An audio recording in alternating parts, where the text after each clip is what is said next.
everyone, welcome to Enquire to Choir. My name is Eva and I'm here to help you, fellow choir people. It's September and that in my choir culture means it's time for a new concert season. I'm so very grateful that I'm able to have choir rehearsals again. I can't even explain and it's been a thrill, but it got me thinking after 18 months of mostly not having any rehearsal. I feel like I'm starting from a new place. I've had some time to think about things, to think about the way I want to do things from now on. I'm sure that many of you have thought about that, and it made me think about the fact that it's been 10 years since I've started working as a choir director. And it got me thinking about the things I wish I had known sooner, which is what this video is about. In this video, I will give you advice which I wish I was told before. It would have been the best that if somebody told me these when I was beginning, because they would have made a difference. This way I had to learn them by myself, which isn't a bad thing, but I think some of these things should be told, so I wanted to tell you about them. I have to say that these advice are not about music. You know, the whole channel is about how to do choir music, how to work with a choir. This is about the position of being a choir director. Some specific things that I think could help you, because it's such a specific position to be in. You're standing in front of a group of people and you have a lot to think about.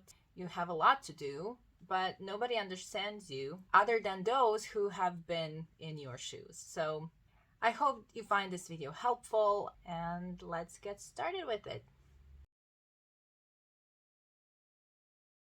Advice number one would be the biggest one, and it says, write down the details about the performances your choir has. When you work with a choir, you have your repertoire. You have your standard repertoire, you have your songs that you know, and you want to work on new songs. But the ones that you know are much easier to perform, much better to perform than the ones you have to learn for the performance. Okay, to learn a new song, it takes a lot more time and it's stressful. And sometimes you get an unexpected required performance and you have to think of a repertoire. In that case, what I'm talking about is very helpful. Okay, so I keep a notebook and I write down for every one of my choirs, for every performance, the date of the performance, the year of the performance. That's very important, because after many years, you don't remember. You think you will remember, but there are so many performances, so many choirs, so many opportunities that after a few years, you don't remember which year it was. So the date, the year, where it was, what the occasion was, what the repertoire was, the songs, the scores, the music you sung, and who was in the audience. You want to have a choir that always works on new stuff because you want to keep it fresh. But in reality, you don't always have the time to always learn new stuff, okay? Especially for the performances.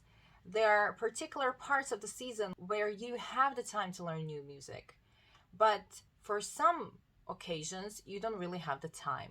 If you have a piece that is an old piece, that is not a new piece, but you have sung it for a while and you keep repeating it, but you sing it in front of a new audience, the audience feels like it's a new piece.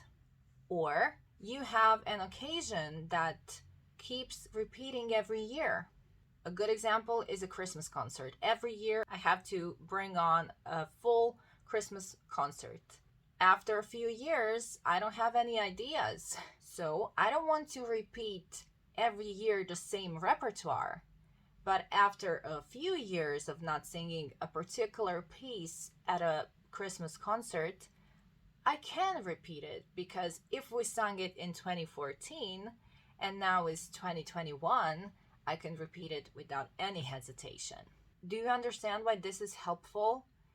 It can give the impression, which is not a lie, but it's a better impression, that your choir is always able to work on new things and the audience keeps being surprised and keeps being interested in your choir performances without actually realizing that some of the things you have sung many, many, many times, which is not a bad thing, but it's just in front of a new audience. Also, of course, I'm not against repeating music, but if you have the same occasion every year and you keep repeating the same repertoire in front of the same audience every year for that occasion, that's not a very good impression, okay?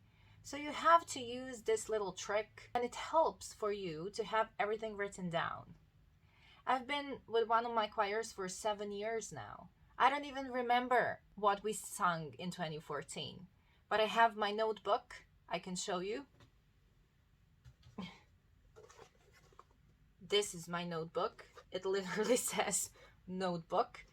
And in there are the details. What I wish for is that I knew it in 2010, but it's good enough to have since 2014. It makes a difference. It makes your life easier, trust me, because you can really see what the statistics are and which repertoire you can repeat to give an impression that it's a new repertoire. The repertoire is new if the audience hasn't heard it before. Plus, it's beneficial when you think about the generations in the choir. If a generation in 2014 has sung the repertoire, but now it's 2021, or in 2017 has sung the repertoire, but in 2021, most of the people have probably changed in your choir, so they would appreciate to learn new songs which are actually a repetition. So it works both ways when it comes to knowing what your choir knows as new stuff or old stuff, and what the audience remembers as old stuff and new repertoire. Especially if you have a certain management above the choir that finances the choir, they want to have the impression that you're always working on new stuff. So singing new repertoire in front of them, it's not an illusion, it's a fact, but you know what I mean. The reality of the choir is that it takes a lot of time to always be learning new stuff. So connecting the dots when it comes to the statistics of your performances is helpful and makes your life easier. Advice number 2, I've spoken about this a lot on the channel, but I agree still, and I'm repeating it. Write down all your notes in the scores. Write it down.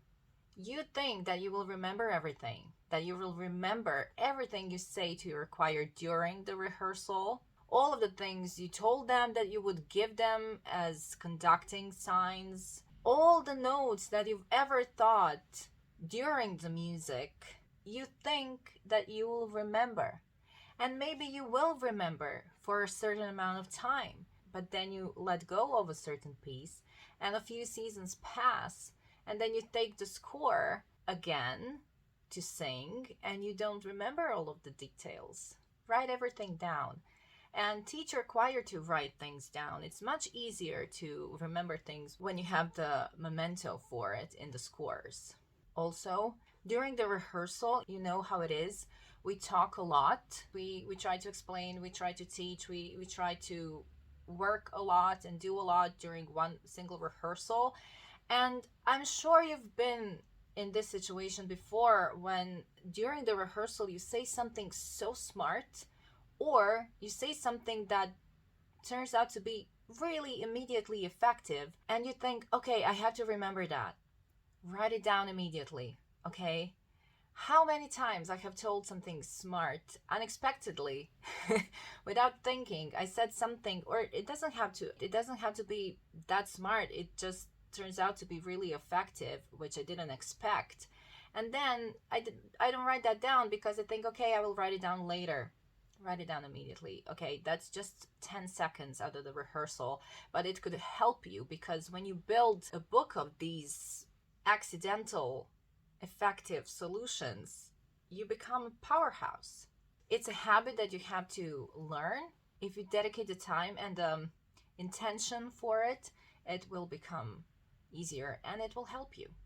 Advice number 3 is a really practical one, and I had to learn this the hard way. When it comes to conducting during the concerts, you have all your conducting notes and conducting things written down in the scores because you follow advice number 2. And when you're conducting the performance, you have the scores in front of you. Unfortunately, that doesn't mean that you will be able to look at them. And I'm not just talking about the fact that maybe you're not used to looking at the score and conducting, or you can forget to turn the page during the performance and then you're lost. Or that happened to me several times. I come to the stage and my choir is so big and the stage is so short that I don't have great visibility to be able to see my choir as a group. So I have to pull away a bit and I forget to move the score with me. You know, I accommodate for the fact that I'm taken aback by the fact that I don't see my choir because I'm standing too close.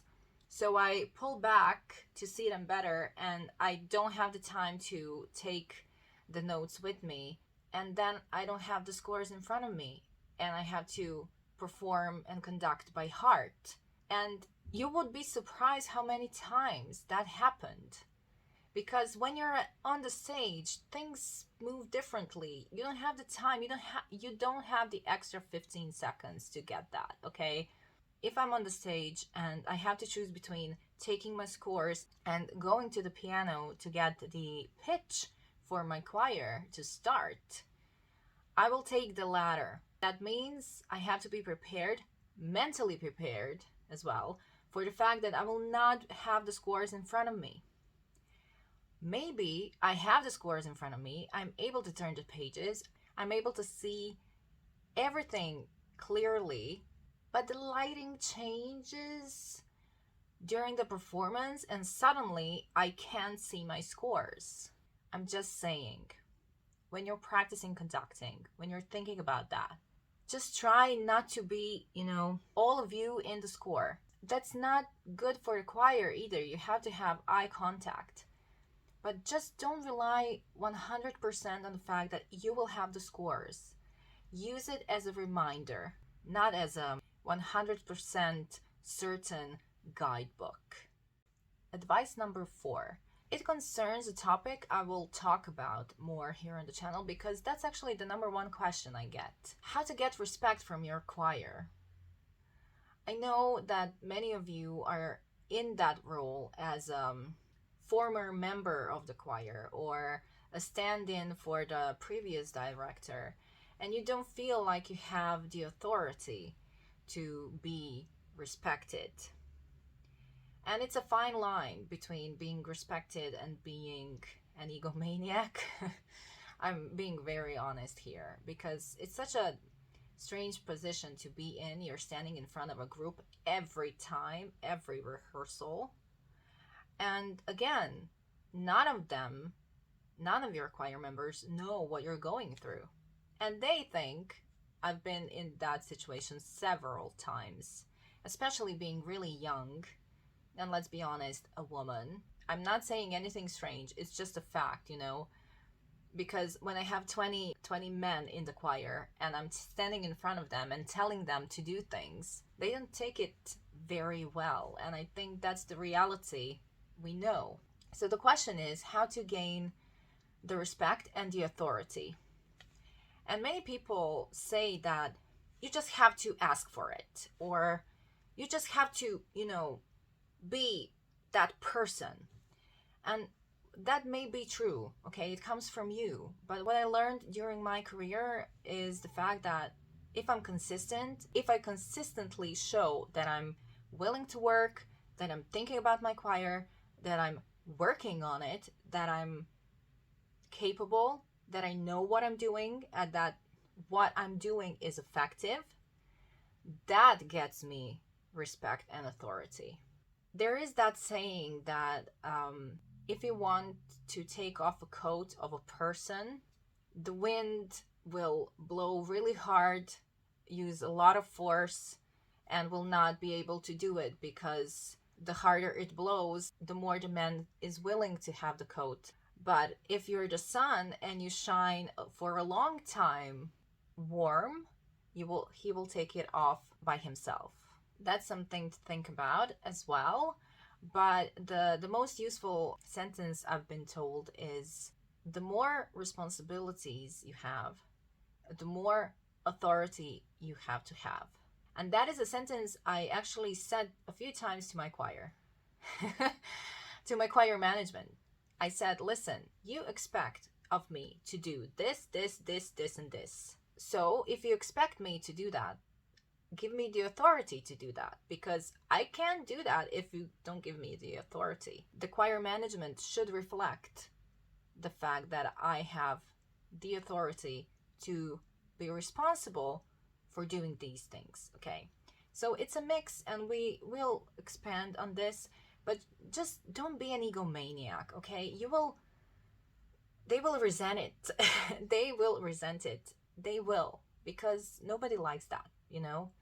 It's better to be a little bit more gentle, but be really, consistent. That said, there are extreme examples, and I don't know the situation you're in, but I hope that this advice helps you, and it works. It really works. It doesn't work for every choir in every situation, but mostly I found it to be effective. The next advice is, when in a stressful situation, do not lose your nerves. Okay? We've all been there. You have a performance coming up. Your choir is not ready. You have 2 rehearsals left, or even worse, you have a dress rehearsal and it goes really bad, and you get really frustrated, you get really angry, and what do? The natural response is to start yelling, start lecturing, start, why can't you do that? Do this. We've been through this so many times. Why are you not? Don't do that, okay? For 2 reasons. First, it will not help you. Giving them that lecture will only make them nervous, and you will lose precious time. They definitely deserve the lecture, but don't do it when you're in a time constraint. Do it afterwards. Don't lose your nerves. Don't go ballistic, okay? Just collect yourself, and this becomes easier with practice, okay?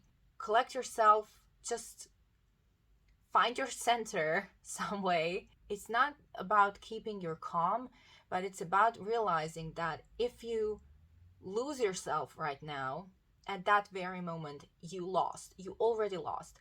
But if you collect yourself, if you find your rationality again, if you set aside the fact that things are not going well, and you try to focus on finding the solution, you can benefit. Okay, the amount of situations I managed to solve just by focusing on the solution and not on the fact that it's not working, and that takes practice. Okay, I know that the natural response is to yell or to tell them off, or give a lecture. That's an energy you don't want to set. That's the energy they don't want to get. Do they deserve it? Yes, but you lose.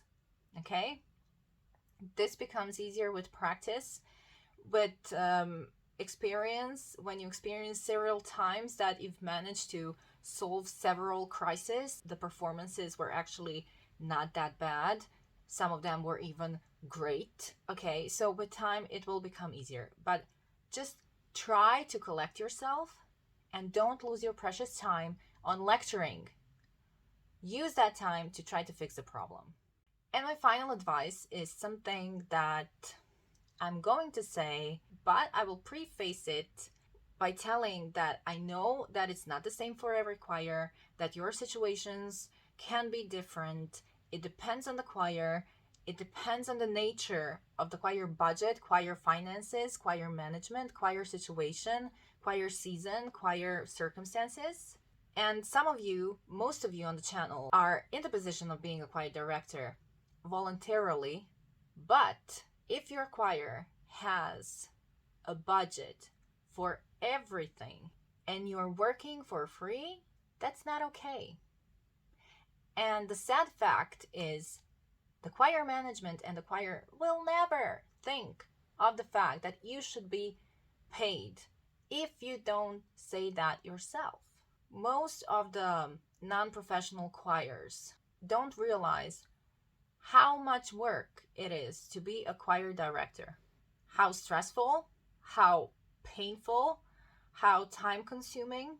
They view it as you should be grateful to be able to have this opportunity to be in a position of a leader.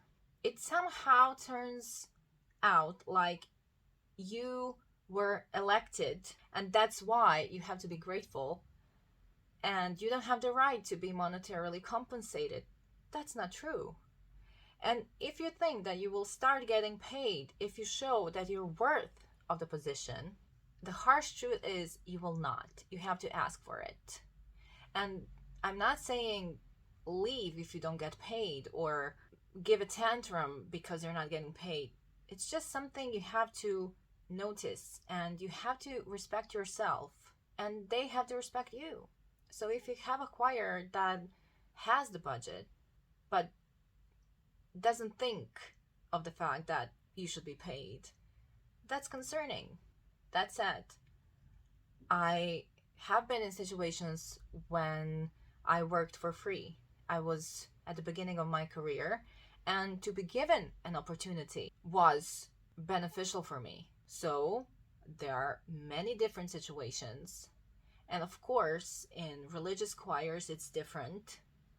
And it's not the same for every choir.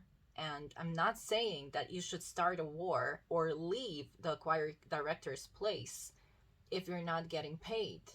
I'm just saying that you have the right to ask to be paid because you're doing a job. It's a great job.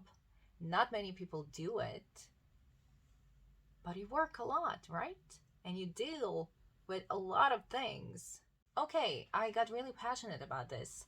On this channel, I used to do, at the end of the year, a traditional video about which lessons I learned as a choir director in the previous year. I haven't done it in 2020 because reasons, right? But there is a playlist, so if you wish to continue this journey with lessons, you can find it here. Also, I've done something I've never done here before. I made a playlist of the least watched videos here on the channel, which I think should be watched because they're beneficial for every choir director. For anyone who's interested, I will leave it here. It contains topics like how to gain your choir's trust, or how to deal with difficult choir members, or how to deal with choir stage fright, etc. Because these topics, I understand why people don't watch those videos, but in these videos, I think there is a lot about the psychology and the reality of working with a choir. We're doing a job, but it's a group of people, and it's always a different group of people, and seasons change and circumstances change, and I hope you're in a good place right now, but who knows, So yeah, if you're interested, check it out. And that's it. I am really thankful that you watched this video, and if you wish to see more from Enquire to Choir, you can subscribe. Thank you for being here, thank you for watching, and I hope you're doing okay. I wish you a really great concert season, and I hope we are able to see our choirs regularly and indefinitely. Conduct well, conductors, and I'll see you next time. Bye!